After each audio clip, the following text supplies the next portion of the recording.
Hey everybody, it's Heidi Hope and it's FAQ Friday, live from Maine. I didn't want to leave you hanging this week, plus I have a really exciting announcement. We have chosen our new newborn photographer for our studio. She is super talented. We are so excited to have her on board. I can't wait to have her as part of our creative team. So Mary Maloney from Pebbles and Polka Dots Photography is joining us this fall, and she's coming on board. She's going to start shooting sessions with us in the coming weeks. So you can now book her right through our studio if you're already a fan of hers. If you're not already a fan of hers, you should go check out her work over at Pebbles and Polka Dots Photography. She's just amazing at what she does, and she loves newborns, so we can't wait for her to come bring her baby whispering over to our studio. So that is the exciting news that we had to start with. But we also have some really great questions this week. Also, to everybody who applied for the newborn photography position, we had amazing talent apply for the job. We were so honored that you guys all wanted to come be a part of the Heidi Hope team. And we are keeping all of your applications on file. So if you didn't hear back from us, please know that we're keeping everything on file. And as opportunities open up, we will definitely be in touch with others for interviews in the coming months and years. So thanks, everybody. Okay, let's look at our questions. I'm only going to do a couple today because I am on a semi-vacay.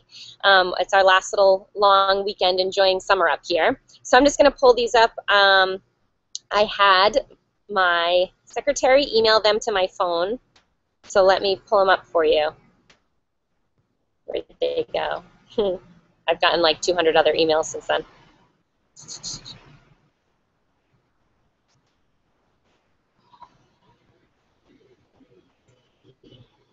What did I do? I think I might have deleted them by accident. Trash. No. All right, I'm going to have to pull them up on Facebook.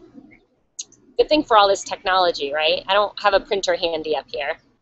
Okay. Here we go. So I'm just going to kind of randomly scroll.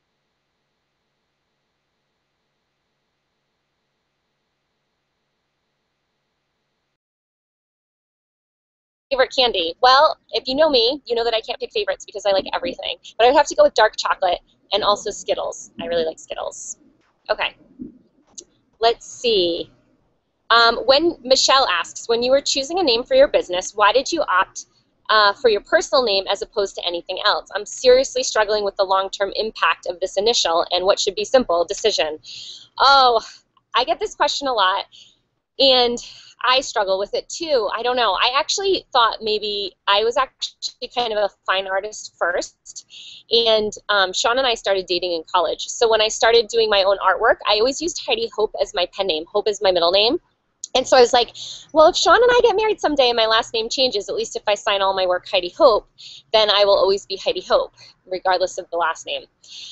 So that's sort of how I started with that name, and that just became my name as an artist. And so when I then went into kind of doing a little graphic design, which I was kind of horrible at, I used Heidi Hope Designs. And then when I got into photography, it became Heidi Hope Photography. So I just kind of naturally led into that without much thought. But I will tell you now that as my studio has grown and we have a huge team of talent, I think it's harder that I named it just my name. So if you see down the road your business becoming a bigger business or possibly having staff or other photographers, I think it's harder when you name it after yourself because you build a brand that's very individual based on your name, obviously. And to kind of extend that out into a team is a little bit harder. So I almost wish I didn't name it Heidi Hope Photography. But there are benefits to that too, like all of my names on social media. Like if I'm Pinterest, you can follow Heidi Hope on Pinterest. You can follow Heidi Hope on Instagram, and it's sort of easy for people to remember. They know that I'm Heidi Hope of Heidi Hope Photography. So in that way, it's kind of beneficial. So I think there's pluses and minuses to both of them. I can see why you're having a hard time making the decision. Good luck with it, and let me know what you end up naming your business. Okay, let's see. Megan says, thank you for being so generous with your knowledge. I really need advice regarding opening a natural light studio. I just purchased your business plan and can't wait to dive in, but wanted to get your thoughts on selecting the best studio space. I'm trying to decide between two spaces in town. One is a prime location but small and needs a lot of work. The other is an amazing space with great light and more reasonably priced per square foot, but not in the main area of town. I feel most business comes from my website and word of mouth. My question is, would you choose a studio based on location or space if you had to choose one or the other based on availability? This is my next step, not the step I hope to build my studio one day. Okay. This is an awesome question. First, I'm so glad you got the business plan. You're really smart to do all that first, to plan your numbers and really get your business in order before making a major investment and decision like a studio space. When you're ready to do the studio space, personally, I'll just tell you what has worked for us. Our business comes from our website and word of mouth, exactly like you said. So you're right. And we don't really need the foot traffic. And we're not really a walk-in studio anyways. Like, you can't just walk in and sit down for a session with us. So foot traffic, I mean, obviously it's great for visibility to be in an area of the community where a lot of people see you. But I will tell you, like, we get no business from foot traffic. None.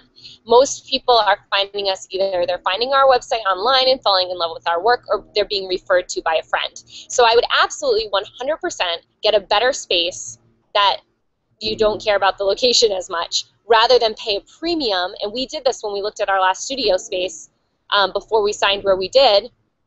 And there was a space that we really were interested in that was in a great, like, foot traffic area, high visibility. But we said, like, we're paying such a premium for this, and it doesn't benefit our business.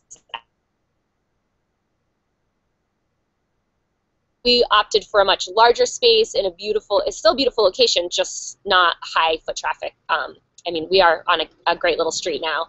But I don't think you need that, and we built Heidi Hope Photography out of us. You would never believe what our old space looked like. It was definitely we didn't choose the space for the location. Let's just put it that way. So I don't think you need that. I hope that answers your question. Okay, I'm going to do one more today. Let's see. Let's do Danielle asks, could you tell me, is your pink buggy an antique or a reproduction? It's adorable. Also, I'm looking to get a new SLR camera. Which camera and lens do you prefer for your children's sessions? Okay, our pink buggy I found on eBay. And it is original, I guess.